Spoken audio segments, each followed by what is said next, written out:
Hello and welcome to Darryl Company. Today, my guest is Massachusetts Secretary of Labor and Workforce Development, Rosalin Acosta. Secretary Acosta has been at the forefront of the pandemic-related employment issues in Massachusetts, from the initial job losses to our current worker shortage. Rosalin, thank you for joining me today.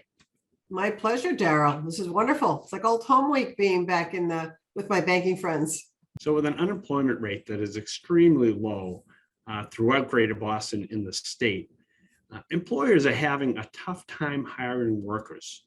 Do you see any positive changes on the horizon? So yes, so our unemployment rate actually is hovering around 3.9% right now. Those were December numbers. They will get updated again within a couple of weeks, where there's a revision for the entire year. Look, we do see glimmers of hope. If we all had that painful recollection of February 2020, we lost in the pandemic over 700,000 jobs. And since then, we've recovered about 77% of the jobs that we've lost. But the recovery has been uneven. And that is something that our office is very cognizant of. And when we put our workforce training programs together, we have to be very intentional, very laser focused on places that have not recovered as well. So for example, Lawrence has the highest unemployment rate, not just in Massachusetts, but in all of New England. So we need to focus on our gateway cities, and also our gateway cities are made up of the most Black and Latino citizens. So as we think about what are the policies that we're going to put in place, we're very focused on that. When we look at women, and we see that women have dropped out of the labor force, frankly, in record numbers, that's another consideration that we have to give. What are the factors that have caused that drop? And frankly, some of it we're trying to figure out ourselves. We don't have all the answers, but I do see that we are recovering. It's a slow recovery.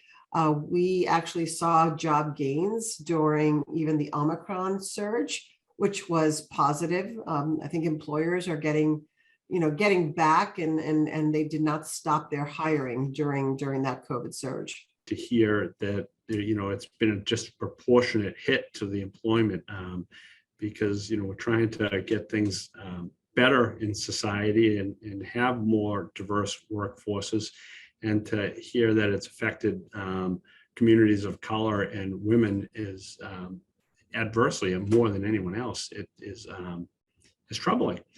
Do you think there's a chance that some of the people maybe who've left the workforce, perhaps women, for whatever reason, will find a need or a desire to return to the workforce? Maybe they're just people that have retired early and maybe will want to come back. I think it's different by age group. We see people that have decided to retire early. We see people that frankly are just completely burned out and just need to sideline and maybe come back at some point. We see folks switching jobs, and there have been a lot of stories about something that people are coining it the Great Resignation. We tend to coin it more the Great Mismatch, because we see a real large mismatch and a real churn in the labor market.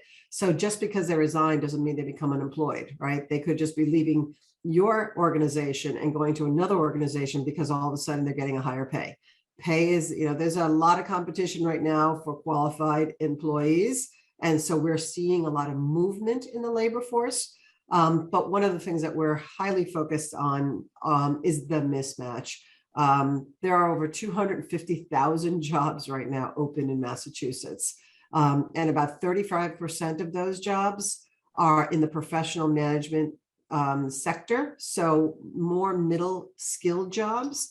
And then when I look at folks that are unemployed, a lot of them are in the low skill labor pool. So again, you have a mismatch, and that's exactly the work in front of us right now, is how do you make those bridges work so that you can bring some people and you can upskill some of those folks from those low wage skills or those low skills to the middle skills. does the state have programs or resources in place to help people to gain those skills? We think about it here, and you're absolutely right. We're as affected as any other industry or any other business. And, we've been reaching out to the community colleges and asking them what we can do together to kind of get people to the place where they have the professional skills and can operate in a professional setting. So, we're not a very big organization, but we're trying to be creative about how to fill those roles. So, the state must have some things that it's doing right. We have millions of things that we're doing, literally. So the first thing I would recommend for all employers is to get in touch with your local Mass Hire Career Center, because the local Mass Hire Career Centers are a great resource for employers as well as job seekers. But it's really, look, I come from the private industry. I've been in banking for over 30 years and joined the Baker Polito administration 5 years ago. I was astonished at the amount of resources that were available in workforce. I had no idea. I had no idea that we had 29 career centers throughout Massachusetts. And that's where all of the information is. That's where your resources are. So I'll start by saying, find your local Mass Hire, call them, work with them. They know who's looking for work, and they're trying to match job seekers with employers. So that's a good start. Another place is our Commonwealth Corporation. That's our quasi. And all our workforce training programs are executed through Commonwealth Corporation. So I would suggest that you look at the Commonwealth Corporation website, again, for resources. But Mass Hire can help you with that too. In December of this past year, the legislature and the governor signed a $4 billion with a B, a $4 billion ARPA bill. 240 million of that is specifically for workforce training. So for the first time in my secretariat, I could say that money is not the problem. There's plenty of money. What we need, believe it or not, is we need you. We need employers. We need help coordinating the people that are out looking for work and the employers with those job openings. So that's the goal right now.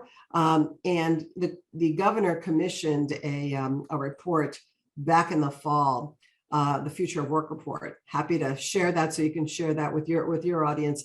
But the Future of Work report said that we as a Commonwealth, in order to remain economically viable, we need to train 300,000 to 400,000 people over the next 10 years. That's a heavy lift. That means that at least 30,000 to 40,000 people need to be reskilled and upskilled. You know that we are the #1 center for life sciences in the country and arguably in the world. In order to stay that way, we need to make sure that we're training people into the biomanufacturing space, right? We need to make sure that we're training people for cybersecurity jobs. We know how important that is. And that's across industry. That's in banking. That's in healthcare. That's any industry needs cybersecurity. We launched just last fall in partnership with the Mass Bankers Association. We launched the first credit analyst apprenticeship program in the country. So I would also encourage you to get a hold of Mass Bankers Association or our office if you're in banking and you want to, I know that credit analysts are hard to find. So with my banking background, I wanted to make sure we had at least an apprenticeship program there. But part of that $240 million is dedicated to expanding apprenticeship programs. Most people think of apprenticeship programs as just in construction and the trades. But we've been working over the past few years to expand that into high demand industries like manufacturing, technology, life sciences, and finance. So those are some of the resources, but again, you don't have to remember all that. It's overwhelming. Mass Hire is your answer to finding those resources. Great. I mean, those are great resources. When you think about mentorship, you're absolutely spot on. I think a lot of people learn from others, and sharing of expertise and some rigid training helps them to be successful in what their next career is. So that's a great idea that you have there. One last question for you. So we get all these people back trained, we get them ready to go into a professional environment. There have been some people who have not fully come back to the workforce, and there's a whole discussion you could have there about what's going to happen with the downtowns. But do you think that some of the more flexible work arrangements might play into getting some people back into full employment? Darryl, I don't think it's a choice. I think it's almost a requirement. One of the things we did see in the report that is completely playing out right now are people want the flexibility. There's a saying that it takes 2 weeks to form a habit. We've been doing this for 2 years. Thank you very much, Secretary Acosta, for joining me here today on Darryl Company. Darryl, thank you so much. It was my pleasure, and I look forward to being invited again. Have a great day. Great. Thanks to everyone for watching.